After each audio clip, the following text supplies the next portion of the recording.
Revolutionary Strategy. Marxism and the Challenge of Left Unity.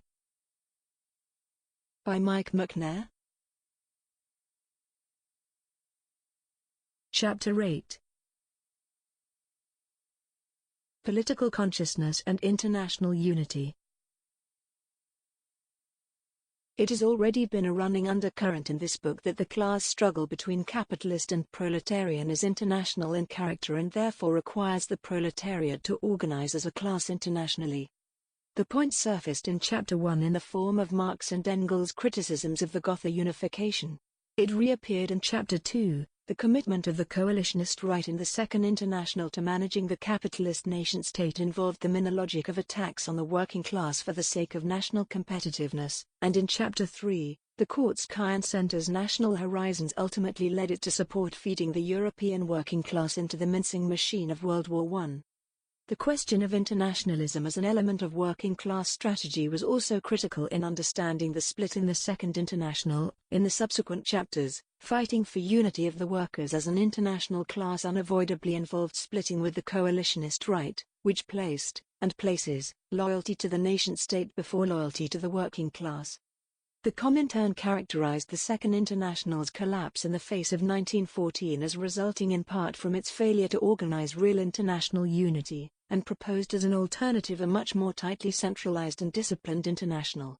Yet the Comintern was dissolved in 1943, leaving behind the looser common form of communist parties which, like the socialist parties, were fundamentally nationalist in their strategic horizons. The Trotskyists founded their Fourth International in 1938 as a world party of socialist revolution, something in theory even more centralized than the Comintern.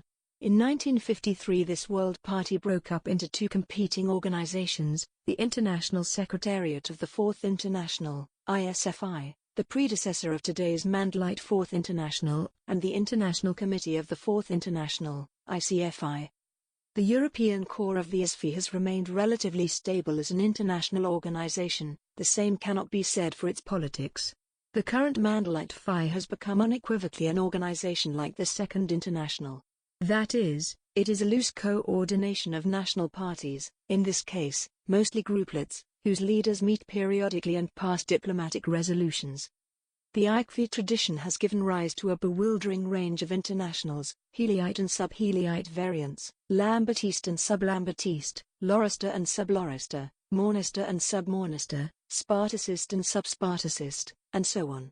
Almost all of these internationals are the international fan clubs of national organizations in the main historic centers of Trotskyism, France, the US, Britain and Argentina. Meanwhile, Trotskyist organizations that were originally purely national in character, such as the French Lutte Ouvrière, the British Militant, both Grantite and Darfite wings, and the British Socialist Workers' Party and Workers' Power, have created their own internationals or international tendencies. This plethora of international sects has had the effect among broad layers of activists of discrediting the entire idea of an organized workers' international political movement. Internationalism has as a result become reduced to two elements. The first is efforts to promote and/or reform the United Nations and the international rule of law. Whatever their intentions, these actually serve to give political support to the global, US-led, capitalist system of nation-states.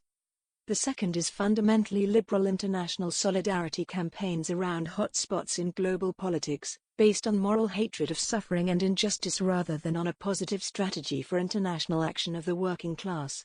These campaigns do some useful work but lead nowhere and rarely reach deeply into the working class. To the extent that there is a strategy involved in anti-imperialist internationalism of this sort, it is the Maoist/Third Worldist idea of surrounding the cities, i.e., that revolution in the colonial world can overthrow the imperialist world order. The present character of the Chinese and Vietnamese regimes, and all the other formerly radical Third Worldist regimes, all too clearly shows the falsity of this strategy. Around the year 2000 there appeared to be a small glimmer of hope for a renewed broad international movement in the anti-globalization movement and the World Social Forums. But the bureaucracies of the major national parties and unions and the NGOs supporting this movement have combined with the dominance of anarchistic movementist ideas in the ranks to produce a series of, no doubt interesting, periodic talking shops. The direct action alternative in the anti-globalization movement largely represents merely an opportunity for some youth to have a barney with the police. After the first media shocks of the 1990s, this has had about as much practical political effect as if the same militants were to expend the same energy fighting the police after football matches. The root of this catastrophe is that the Second, Third and Fourth Internationals shared a common false conception of the role of the international action of the working class in revolutionary strategy, and that the Third and Fourth superimposed on this error a particular variant of the Comintern's Bonapartist centralism, the idea of the General Staff of World Revolution. The result has been to produce international sects on the one hand, and a reaction away from proletarian internationalism and international organization in negative dialectical response to the international sects. The Communist League that issued the Communist Manifesto was a small group, mainly composed of migrants, together with some supporters among Paris artisans and a section of the left wing of the British Chartist movement. Quotation from the Communist Manifesto. Communists of various nationalities have assembled in London and sketched the following manifesto, to be published in the English, French, German, Italian, Flemish and Danish languages. End of quotation from the Communist Manifesto. The migrant core of the League, and Marx's and Engels' combination of German philosophy, French socialism and English political economy reflected the international character of the larger democratic movement of which this was part. The voice of this tendency was to be amplified by the 1848 revolution in Germany, albeit the actual Communist League did not survive the defeat of this revolution. This revolution in turn was part of a European revolutionary wave extending from France to Hungary, which from beginning to end took place within the space of a couple of years. The First International was launched on the back of the campaigns of British radicals and the workers' movement in 1862-63 to prevent Britain intervening on the side of the slave-owner Confederacy in the American Civil War. The immediate moment of its launch in 1864 was an appeal by London trade union leaders to Paris workers' leaders for joint action in support of the Polish struggle for independence. Its activity consisted of a combination of international strike support, both financial and through urging secondary action, with political interventions against national oppression, Poland, Ireland, and against threats of war. The Second International was prepared by attempts in the early 1880s to unite European socialists, but took its real impetus as a movement from the Chicago Haymarket Massacre of 1884 and the consequent struggle for May Day as an international workers' festival. The International was formally founded in 1889 and made the struggle for May Day a symbolic center of its work. An international of symbols. The Second International remained until 1900 merely a series of socialist congresses that passed resolutions, without a leading body equivalent to the General Council of the First International which could respond rapidly to events or organize strike solidarity. In 1900, the International Socialist Bureau was established. The online catalogue of the archives held in Amsterdam by the International Institute of Social History suggests, although the IISH's holdings may well be defective, that the ISB was, proportionately, considerably less active than the General Council of the First International had been. The First International had been an international of practical tasks, the Second International was, starting with May Day, mainly one of symbols. Why? The fundamental explanation is that its leaders thought that the struggle for workers' power was one conducted within the boundaries of single countries, following Marx and Engels in Communist Manifesto, that the proletariat of each country must, of course, first of all settle matters with its own bourgeoisie. It is not clear how far Marx and Engels still believed this in their later lives.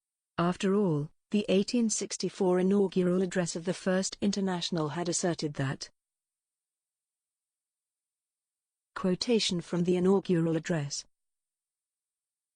Past experience has shown how disregard of that bond of brotherhood which ought to exist between the workmen of different countries, and incite them to stand firmly by each other in all their struggles for emancipation, will be chastised by the common discomfiture of their incoherent efforts. End of quotation from the 1864 inaugural address of the First International. And Engels, in his 1875 letter to Bebel criticizing the Gotha program, had commented that quotation by Engels. The German party should be conscious of its solidarity with the workers of all other countries and will, as before, always be ready to meet the obligations that solidarity entails. Such obligations, even if one does not definitely proclaim or regard oneself as part of the international, consist, for example, in aid, abstention from blacklegging during strikes, making sure that the party organs keep German workers informed of the movement abroad, agitation against impending or incipient dynastic wars and, during such wars, an attitude such as was exemplarily maintained in 1870 and 1871, etc. End of quotation by Engels.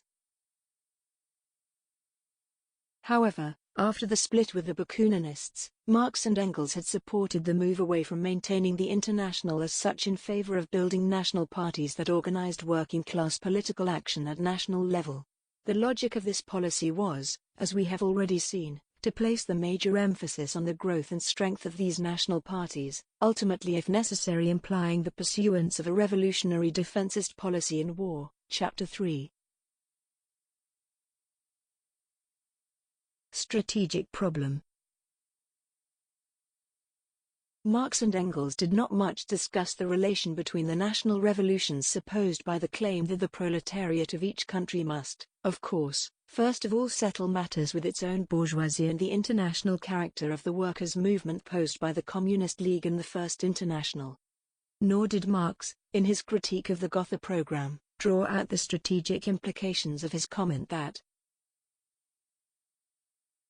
quotation by Marx. The framework of the present-day national state, for instance, the German Empire, is itself, in its turn, economically within the framework of the world market, politically within the framework of the system of states.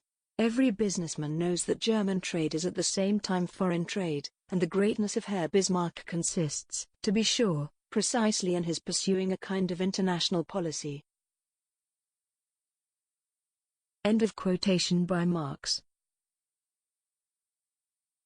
It is commonly said that generals tend to plan to fight the last war. 1848 was an international revolutionary wave in which more or less simultaneous national upsurges were obviously part of a common international movement. Marx and Engels fairly clearly saw this experience of their youth as a model for the future revolutionary moment. It did not appear. Instead, the period was dominated by a series of national movements and short European wars, the Crimea in 1854-56, the Franco-Austrian War, 1859, and unification of Italy, 1860, the Austro-Prussian War, 1866, and the Franco-Prussian War, 1870, which led to the Paris Commune. The defeat of the Commune in 1871, the split in the International with the Bakuninists in 1872, and the defeat of the Spanish Revolution in 1873 shifted at least Engels' thinking towards what was to become Kautskyism, the patient work of building up the organized forces of the working class, carried on mainly through national politics. In the parties of the Second International, this evolved into a clear conception that the working class could take power in individual countries as the conditions in these countries became ripe for socialism. The logic of this evolution was to be most fully brought out in Kautsky's Preparations for Peace, October 1914. Quotation by Kautsky. Democracy can only find its best expression in a state which consists of one nation, speaking one language. Modern production brings the people ever into closer touch with each other. The more the inner divisions fall away, the more all the members of the state speak the same language, the more intensively can economic, intellectual and political life proceed. And within this method of production is arising the cooperation of the lower classes' intellectual and political life, which means additional strength to every nation. In a national state both these tendencies combine and strengthen one another. In a state of various nationalities they come into hostile collision with each other, and have a paralyzing effect on the economic and political process, all the stronger as development progresses. End of quotation by Kautsky. The nation-state is here made not only the present which the workers' movement has to face, but also the necessary future of humanity. We have already seen the underlying problem with this approach. Capitalism is from the beginning an international social formation, and the nation-state is, in relation to the world market, merely a firm. The state firm retains liquidity by borrowing on financial markets. These, if they are national in form, are international in substance. This was already true of the 17th century Amsterdam and 18th century London financial markets.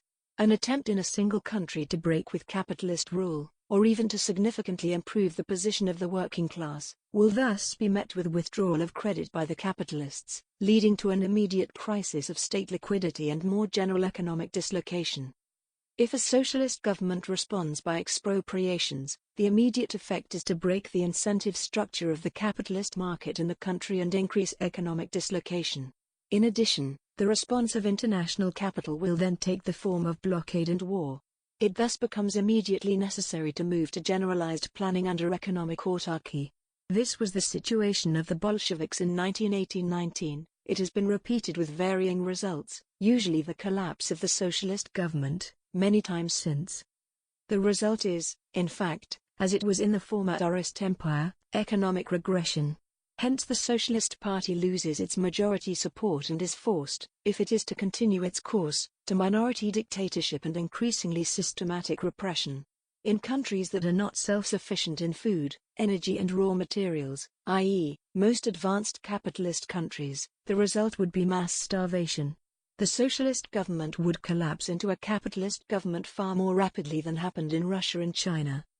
The exception that proves the rule is the outcome of World War II, the effects of which stretched down to the 1980s.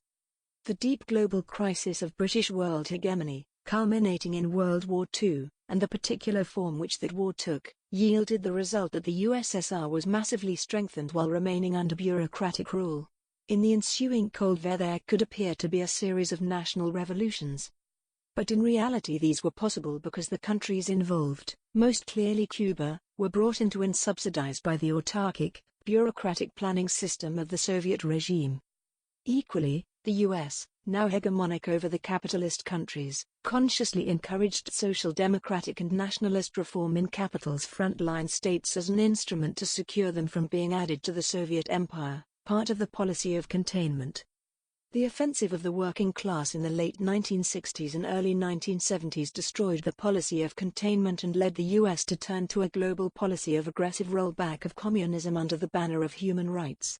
The fall of the USSR has finally destroyed the foundations of the policy of concessions for the sake of containment. The exception is now over. It still proves the rule because it was international events and dynamics, World War II and the Cold War, that enabled the supposedly national revolutions and reforms. Capitalism is an international system and it is international events and movements that enable radical change in individual nation-states. The importance of symbolic unity. The Second International offered mainly symbolic unity of the international workers' movement. But this symbolic unity was profoundly important to the development of workers' parties in the individual countries. This point is clearest at the fringes. In Britain and the US, May Day became, in the 1890s, the focus of the early stages of development of class political consciousness after the later 19th century slough of pure trade unionism, and in the early 20th century the connection to the Second International pushed the more advanced trade unionists towards politics, and the socialist groups towards unity. Similarly, relations to the international movement pushed the French, Italian and Russian socialist groups towards unity in a single party, actively encouraged by the Kurzkayan leadership, and the single party then advanced class political consciousness at a level that the divided socialist groups could not. There are no doubt other examples. In fact, the same is true in Germany itself. In 1875 Liebknecht wrote a Lassallean program for Gotha, perhaps imagining that this was necessary to achieve unity. In reality, the Lassallean General Association of German Workers was desperate for unity and would have accepted it on any terms. It had been losing ground to the Marxist Eisenachers because of its hostility to broad trade unions, its dictatorial internal regime and the Eisenachers' clear opposition to the imperial state, which had been expressed by their M.P.'s refusal to vote for war credits in 1870. The Eisenachers' roughly democratic character, support for trade unions and internationalism were all legacies of the First International. The working class is an international class. It can only attain full political consciousness of its character as a class, become a class for itself, if this character is expressed in international unity of the workers' class movement. The symbolic unity offered by the Second International was less than was needed for the proletariat to take power, but still necessary for the proletariat to get as far as it got in the run-up to 1914. We can see the same phenomenon in the fate of communist and Trotskyist parties/groups after the dissolution of the Comintern. The allegiance of the Tankies to the USSR and its leadership was a deformed and bastardized internationalism, but it was a form of internationalism nonetheless. The Euro-communists, as they lost their internationalism, also lost their ability to promote any sort of class politics and became, if anything, more liberal than the Social Democrats. Among the Trotskyists, in the split of 1953, the Pabloit ISFI prioritized the unity of the international movement, while the anti-Pabloit IKFI prioritized the organizational independence of their national parties. The result was that the ISFI and its successors remained more open and democratic than the successors of the IKFI, which universally wound up creating Stalinist internal regimes and common forms round their national parties. As the ISFI's successors in the 1980s began to theorize the idea that only the sovereign national parties, not the international, should act as parties, they also moved more generally towards Euro-communist non-class politics. Even in distorted forms, then, the struggle for international unity of the working class and the struggle for working class political independence stand and fall together. The Russian question. If the policy of the Second International was fundamentally one of separate national revolutions, there was an undercurrent that suggested a repeat of 1848. This was expressed in Marx and Engels' responses to the Russian Narodnaya Volya, and became current among Russian Marxists, most explicitly in Trotsky's Results and Prospects, but also in Lenin's Two Tactics. The idea was that the fall of the Tsarist regime would rapidly trigger a European-wide workers' revolution, an 1848 on a higher level. This was a view held by Marx and Engels at the time of the Crimean War, and the correspondence with the Narodniks and Russian prefaces to the manifesto revived it. It was, in fact, a reasonable but mistaken response to the defeat of 1848. Russian intervention had played an important part in 1848 in defeats in Poland and Hungary, and the Tsarist regime was one of the principal guarantors of the European regime of the Congress of Vienna and the Holy Alliance that backed it.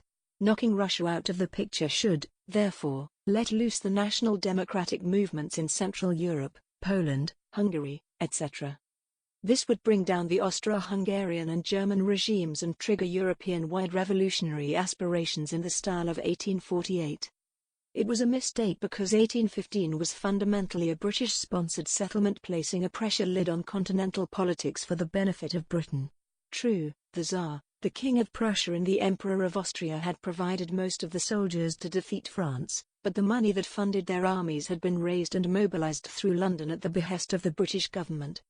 The 1847 economic crisis led to the British-imposed lid being blown off all across Europe in a revolutionary explosion. The primary change that ensued, the regime of Louis Napoleon in France, freed French capital from the British-imposed chains of 1815, so that the French state could begin to compete on the military international level with Britain. As a result, in the ensuing period Germany and Italy were driven towards unification in order to emulate France, and governments began to use, or return to using, war and imperialism as a means to bleed off the internal contradictions of domestic politics and economics.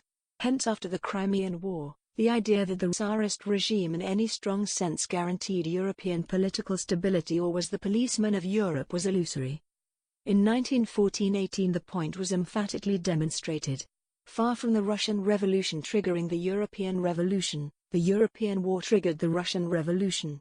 The Central European national movements then proved to be a bulwark first of German, then of Entente, policy against the Russian Revolution. The Russian Revolution did, at one remove, trigger revolutionary movements in Hungary, Germany, and Italy. It did so not by the route envisaged by Marx and Engels, that the removal of fear of Russian intervention in Central Europe would open the way to a revolutionary movement which would spill westwards.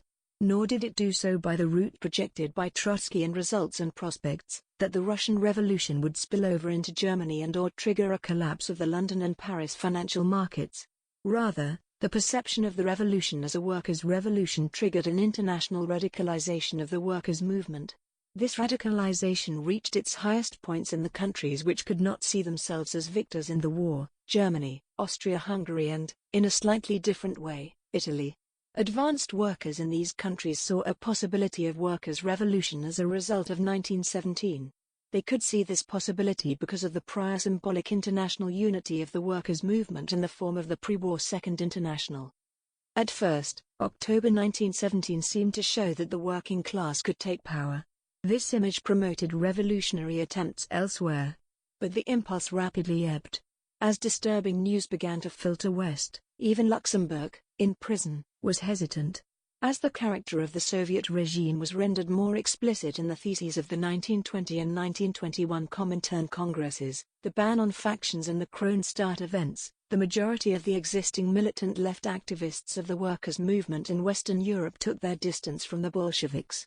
This was reflected in the 1921 splits from the Comintern of both the larger part of those among the left of the Kurzkayan Center who had flirted with it, and the left communists, larger then than they later became. These splits foreshadowed the future. The nature of the Soviet regime was to become a primary political obstacle to any attempt of the working class to take power into its own hands in Western Europe, and ultimately to international class political consciousness more generally. The image of an international chain of national revolutions starting with Russia was, nonetheless, to be the governing idea of Comintern international strategy and, after it, that of the Trotskyists. Comintern and the Trotskyists. The idea that became the Communist International began, as we have already seen in Chapter 4, with the anti-war wing of the Second International and with Lenin's and Zinovev's struggle within this left for an international split. Comintern was able to emerge because of the Bolsheviks' seizure of power in October 1917 and the survival of the revolutionary regime into 1919, when the first Congress of Comintern met. The result was that Comintern had a double character. On the one hand, it was an international of the anti-war left, attempting to redeem the honor of socialism after the ignominious political collapse of the Second International. On the other, it was a fan club for the Russian Revolution and its leaders. The fan club aspect became more prominent with the defeat of the Hungarian and, especially, the German and Italian revolutionary movements. On the one hand, the Russians had the prestige of victory and the material resources of state power. On the other, the Germans had lost some of their most eminent leaders, and the Westerners in general had failed where the Russians had succeeded. It was natural for Comintern in these circumstances to become a body that propagated the idea of the Russian Revolution as a universal model. In international strategy, this had two aspects. The first was that defense of the Soviet regime was the central touchstone of the Communist Party's internationalism. The idea that it might be appropriate to admit the defeat of a proletarian socialist policy in the face of the defeat of the Western revolutionary movements of 1919-20 and of peasant resistance in Russia, and carry out a controlled retreat to capitalism, was literally unthinkable to Comintern. Whether such a retreat was a possible option is doubtful, but the inability of the communist parties to think it probably contributed to the fact that the degeneration of the Soviet regime into open tyranny brought the communist parties down with it. It also produced among the Trotskyists a bizarre body of competing theological dogmas about the Stalinist regime that provided ideology for the Trotskyists' endless splits. Back to separate national revolutions. The second aspect was a political retreat to the idea of a series of discrete national revolutions. This was a retreat in the first place because, as we saw in Chapter 4, Lenin's and Zinovev's policy of dual defeatism supposed a struggle by an organized international movement to bring down the belligerent states simultaneously. It was a retreat secondly because it was quite clear to the Russian leadership that the proletariat could not hope to hold power in Russia for long, how long was uncertain, unless the Western workers' movement came to their aid. October 1917 was thus a gamble on the German Revolution. By 1919, with German social democracy in the saddle, This gamble had failed. It was only gradually that the possibility of hanging on and waiting for the Germans for a year or two was transmuted into the idea of a prolonged period of isolation of the Soviet regime, and from there in turn into socialism in one country. In the third place, Comintern at the outset and down to 1921 expected a generalized European civil war in the short term, and in the civil war in Russia and the 1920 invasion of Poland the Russian CP had been willing to ride roughshod over national self-determination to carry the arms of the Red Army to the borders of the former Tsarist Empire. In 1920 they hoped to carry them to the eastern border of Germany, ready to intervene if the German communists could provide the Jasus belli. Only military defeat held them back here, and in Finland and the Baltic. By 1921 this policy was effectively over. This fact was signaled both by the retreat in Russia represented by the new economic policy, and the turn to the struggle to win the masses urged on the communist parties at the Third Congress. Do what the Russians did. The shift into a policy of separate national revolutions, even if these might turn out to be close together in time, carried with it an increased emphasis on copying the Russian Revolution.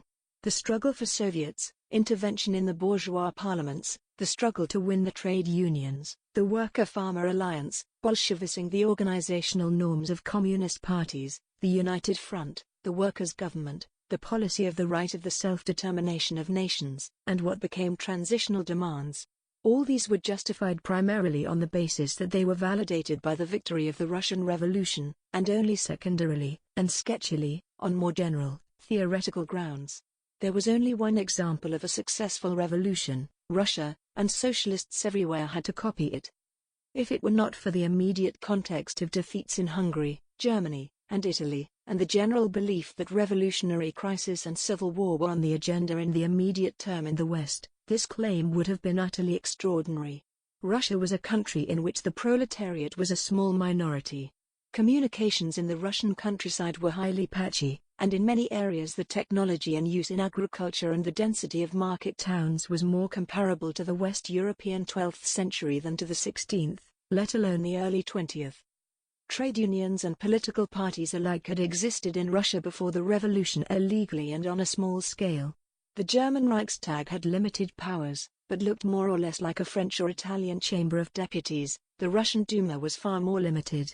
There was little reason to suppose that the tactics that had brought down the fragile and not very democratic regime of the 1917 provisional governments and the shallowly rooted cadet, Menshevik and social revolutionary parties would work on the far more deeply entrenched and experienced political parties of Western Europe, the US or even Latin America. Imitating the Russians was not utterly disastrous, in the same way attempts to imitate the Maoists in more developed countries were in the 1960s and 1970s. This is attributable to the fact that most of what the Russians endeavored to teach the Comintern in 1920-23 was in fact orthodox Kautskyism, which the Russians had learned from the German SPD. But there were exceptions. The worker-peasant alliance was utterly meaningless in the politics of the Western communist parties before 1940, and after 1945 was a force for conservatism, as the European burgesses turned to subsidizing agriculture. The Bolshevization of the communist parties, and the savage polemics against Kautsky and others over classless democracy, which became part of the common inheritance of official communism, Maoism and Trotskyism, deeply deformed these movements. In the end, the Bonapartist centralized dictatorship of the party bureaucracy produced kleptocrats in the USSR and the countries that copied it. In the Western communist parties and the trade unions associated with them, it produced ordinary labor bureaucrats with more power to quash dissent than the old socialist bureaucracy had deployed, a feature gratefully copied by the social democratic right. In the Trotskyist and Maoist groups it produced petty patriarchs and tin-pot dictators whose interests in holding on to their jobs and petty power were an effective obstacle to unity. It thus turned out to be in the interests of the capitalist class. Moreover, casting out the renegade Kautsky cut off the communists from the Western European roots of their politics. Lenin and his co-thinkers' transmission of the inheritance of the Second International into Russian politics became Lenin's unique genius on the party question, feeding into the cult of the personality of Lenin, and its successors. Perfectly ordinary Western socialist political divisions, pre-existing the split in the Second International, had to be cast in Russian terms. Communists began to speak a language alien to their broader audiences, the language that has descended into today's Trot speak. The General Staff of World Revolution. Trotsky described Comintern as the political general staff of the world revolution, and the phrase to some extent stuck.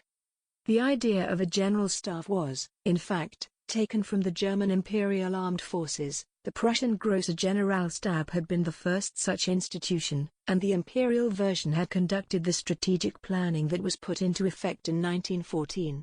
It carried with it a very centralized concept of command. The Imperial General Staff to a considerable extent micromanaged the particular fronts. In the latter part of World War I, the Imperial General Staff headed by Hindenburg and Ludendorff became the effective government of Germany. This background in Prussian military thought carried with it a willingness in Comintern's leadership to micromanage the national parties.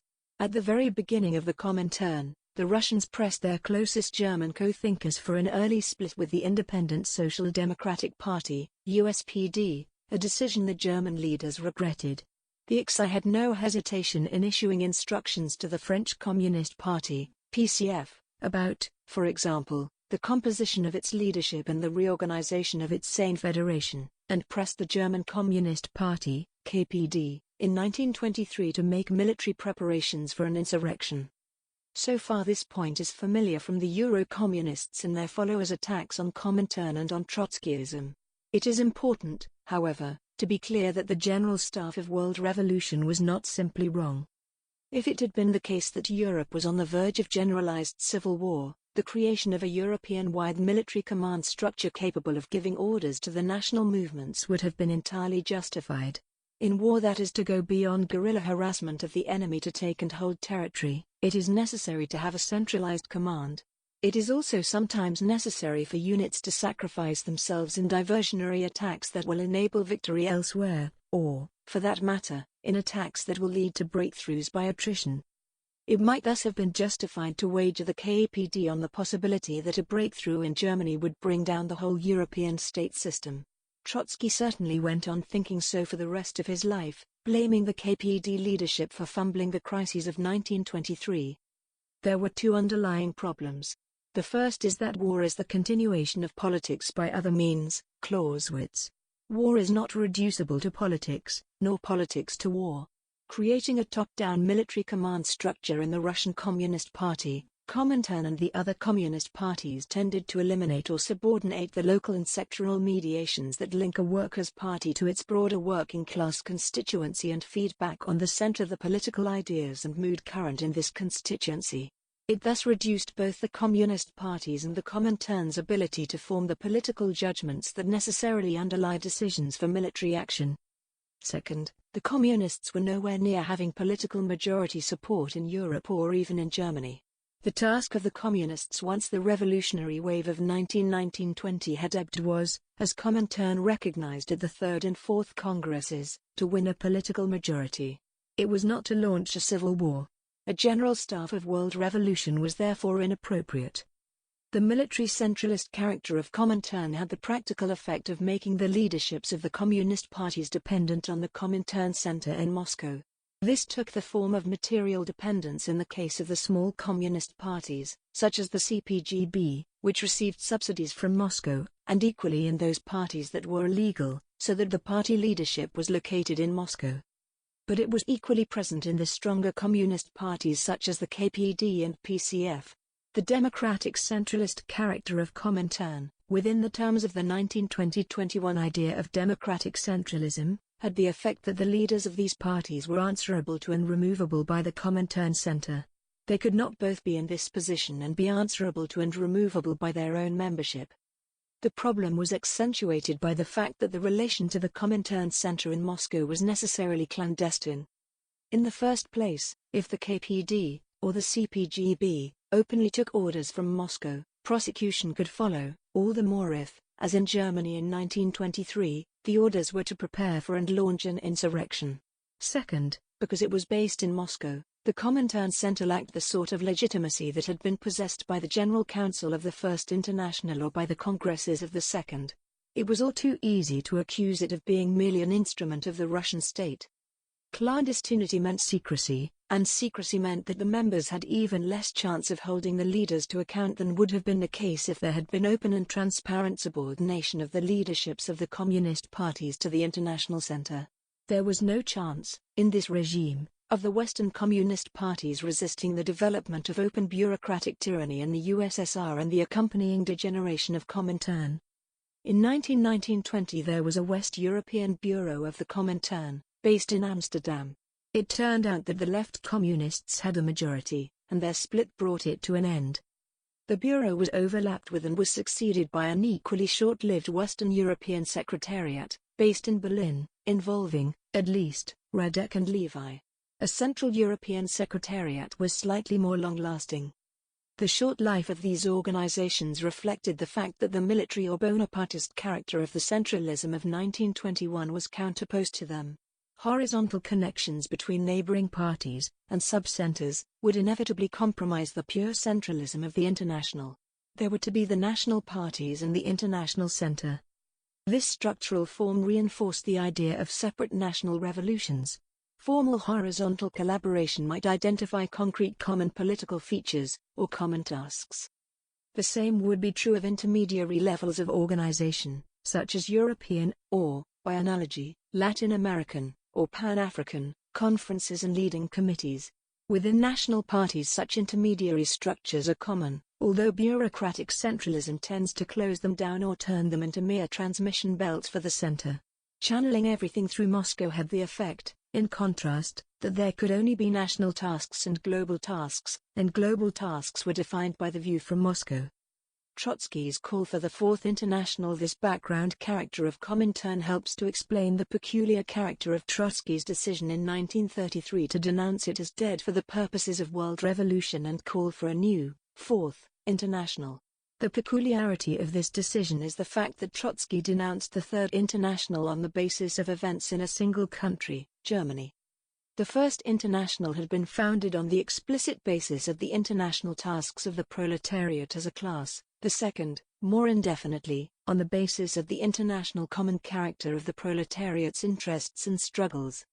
The third, at least formally, had been founded on the failure of the Second in World War I. To denounce the Comintern and call for a new international on the basis of a defeat in a single country was therefore something quite new, even if the country, Germany, had been the historical center of the Second International and home to one of the strongest communist parties. Trotsky seems to have imagined that the Comintern would be defined forever by the disaster in Germany, as the Second International was defined forever by August 1914. The choice to support the existing states in war did indeed turn out to be a permanent choice that defines Labourite and Socialist parties to this day. But 1933 was not comparable to August 1914. By 1935 the Comintern had abandoned the sectarian third period politics that led to the disaster of 1933 and turned to the People's Front policy.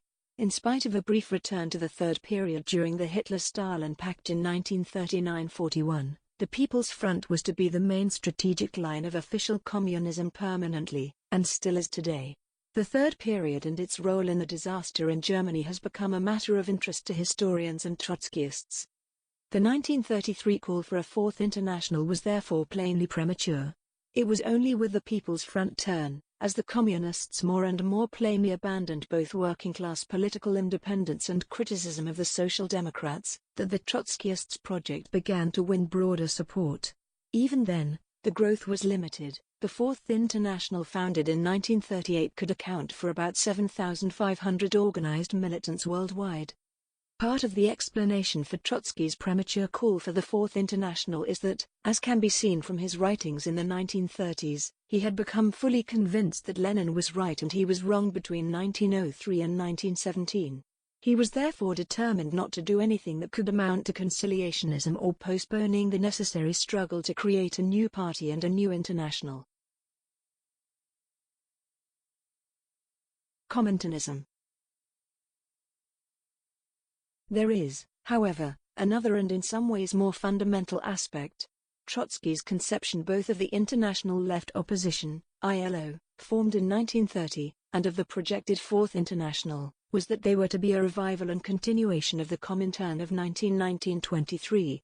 The documents of the first four Congresses of the Comintern were part of the ILO's platform and of its successors, the International Communist League. This unavoidably meant that the ILO, ICL and Fourth International carried in their roots the ideas of a chain of national revolutions, starting, now, perhaps somewhere other than in Russia, and of an international whose tasks were mainly to create parties of the Bolshevik type in every country. On the one hand, this meant that defeats and disasters in single countries formed the real basis of the critique of the Comintern, and of the critique of those, such as the Spanish POUM and French SOC, with whom the Trotskyists broke on the road to the Fourth International. On the other, the idea of tasks of the International as such in constructing international unity of the working class in action had no strategic ground in the Trotskyists' ideas. A tiny group, of course, could do little practical along these lines. But the Fourth International was bound to appear as a micro-miniature Comintern with a leftist version of Comintern strategy. The Fourth International also inherited from the Third the utter centrality of the defense of the Russian Revolution and hence of the USSR in wars with capitalist states to its identity and program. In 1939-40 this position was to split it down the middle over the Russo-Finnish War and the Soviet occupation of eastern Poland, with Trotsky insisting that the minority, in the US and elsewhere, should not have the right to express its views in public. The minority took a third of the membership of the US Socialist Workers' Party, the largest group represented at the 1938 Congress, and half of the International Executive Committee elected at that Congress. Bureaucratic centralism. The refusal to accept public factions in 1940 was in contradiction with the Trotskyists' own history. The Trotskyist movement had originated in the 1920s as an illegal public faction of the Russian Communist Party, and the ILO launched in 1930 had been an illegal public faction of Comintern. The Russian oppositions, indeed, had as part of their core politics a critique of bureaucratism, albeit one that was cautious and imperfectly articulate. Part of this critique survived in the culture Trotsky sought to create in the ILO and ICL. The 1933 resolution, the International Left Opposition, its tasks and methods, said that. Quotation from the International Left Opposition.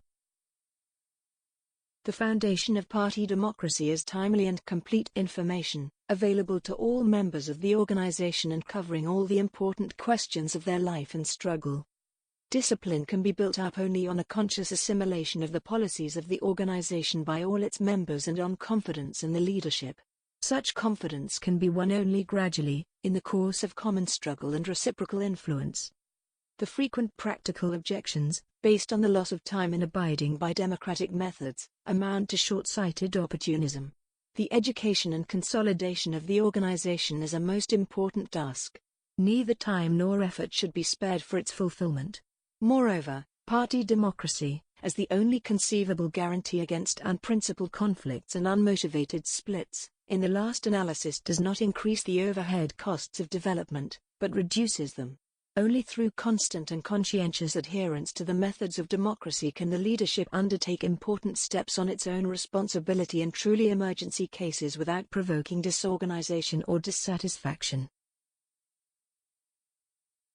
End of quotation from the International Left Opposition. These statements are a standing rebuke to the post-war Trotskyists. The aspirations of the 1933 resolution were at least partly reflected in the conduct of the international secretariats of the ILO and ICL and in Trotsky's correspondence.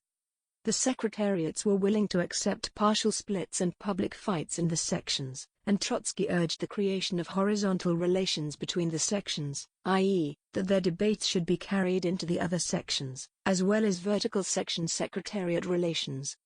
However, Trotsky's response to the 1939-40 minority that rejected Soviet defensism was bureaucratic centralist, and it drew on the idea of splits as purging and proletarianizing the movement that had been initiated in the split in the Second International, as we saw in Chapter 5. Trotsky was assassinated in 1940. His writings on the US 1939-40 split thus left, as his last legacy to the post-war Trotskyists, bureaucratic centralism and the idea of the proletarianizing and purging split. 2. 3. Many internationals. In the world between the opening of the Cold War in 1948 and the beginning of the open political crisis of the USSR in the 1980s, official communism appeared to be a strategic way forward for the global working class, and apolitical trade unionism and social democratic coalitionism appeared to be a strategic way forward for the working class in the imperialist countries. Although Comintern had been wound up in 1943, the official communists had a form of international, the Common Form. The CPSU had discovered that a consultative international secured freedom from accountability as effectively as an open bureaucratic dictatorship and with fewer overhead costs. This situation posed to the Trotskyists the question, what was their international for? In 1953, they split between the majority Pabloit advocates of a tactic of large-scale fraction work in the communist parties, and their anti-Pabloit opponents, who insisted on building parties organizationally separate from the official communists among the milieu of the French Socialists, British Bevinites and Rooseveltian Democrat trade unionists. The split was characterized by bureaucratic centralism on both sides, as first the International Executive Committee expelled the majority of the French section, and then the USSWP and British section expelled minorities in their organizations that supported the Pabloit international majority. The minority formed an international committee, but turned out to be unable to produce anything more than occasional liaison meetings between the French, British and US full-timers. In due course the national components went their separate ways, with the usual round of expulsions. Each created an openly bureaucratic centralist Trotintern, or a formally consultative Trotinform, with its own party in the role of the CPSU. This was the legacy of Comintern's chain of revolutions idea and the leading role in Comintern of the most advanced party, with the American, British and French each imagining that they were the most advanced. The Pabloits, after 1960, the Mandelites, did a little better. They preserved the forms of an international organization with center, leadership, international congresses and press, and a degree of internal democracy in their organization. In the early 1970s, they even began to develop continental perspectives and centers, and horizontal relations between sections.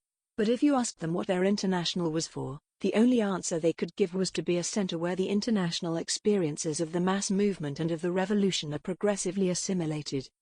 At the end of the day, this is to say no more than the Fourth International must exist because it must. Their international had become the Mandelites' sectarian shibboleth, which distinguished them from their Trotskyist competitors in individual countries. The insistence of the Mandelites that no one could be a Trotskyist without the Fourth International pressed the national groups, even quite large ones such as the French Lutte Ouvrière, British Militant and SWP, to create their own. The 1953 split and, all the more, the 1971 split between the British and French anti-Pabloites had the effect of legitimizing multiple internationals among Trotskyists. At this point we have arrived at today's world of Trotskyist sect internationals, although the full Baroque elaboration was not to arrive until the 1980s. The Trotinforms are, like the Common Form, just as much creatures of bureaucratic centralism as Comintern and the Fourth International in its most centralist period. For example, the British SWP's international socialist tendency is not formally democratic centralist, i.e., bureaucratic centralist, but this tendency can nonetheless expel the US International Socialist Organization for supporting a minority faction in Greece in 2003. Fight for an international. The need for an international is posed because the working class has concrete, immediate, practical international tasks. These are tasks of class solidarity, because the bourgeoisie uses national divisions in the working class to defeat strikes, etc. They are also tasks of formulating an independent class perspective on world affairs. These were the lessons of the First International. The need for an international is also posed because the working class can only really understand its own strength and become conscious of itself as a class for itself, by becoming conscious of itself as an international class. This was the lesson of the symbolic role of the Second International. In the third place, the need for an international is posed because the working class cannot take power in a single country and wait for the proletariat of other countries to come to its aid. This is the fundamental lesson of the degeneration and collapse of Comintern and the eventual fall of the socialist countries. It was a lesson that was not learned by the Trotskyists. The strategic task that this lesson poses for an international is an internationally united struggle of the working class for political power. It should be apparent that the objective political conditions do not yet exist for such a struggle. But they do exist for continental united struggles for political power, which fight for continental unification, a Communist Party of Europe, a Pan-African Communist Party, and so on. A dynamic towards the continental unification of politics is already visible in bourgeois politics, not just in Europe, and in the Latin American Chavista Bolivarians. It is even present in an utterly deformed and reactionary manner in the Islamist movement in the Middle East. Comintern was not sterilized by the decision to split from the Social Democrats. It was sterilized by bureaucratic centralism, the idea of a chain of national revolutions and the idea of Comintern as a fan club for the Russians.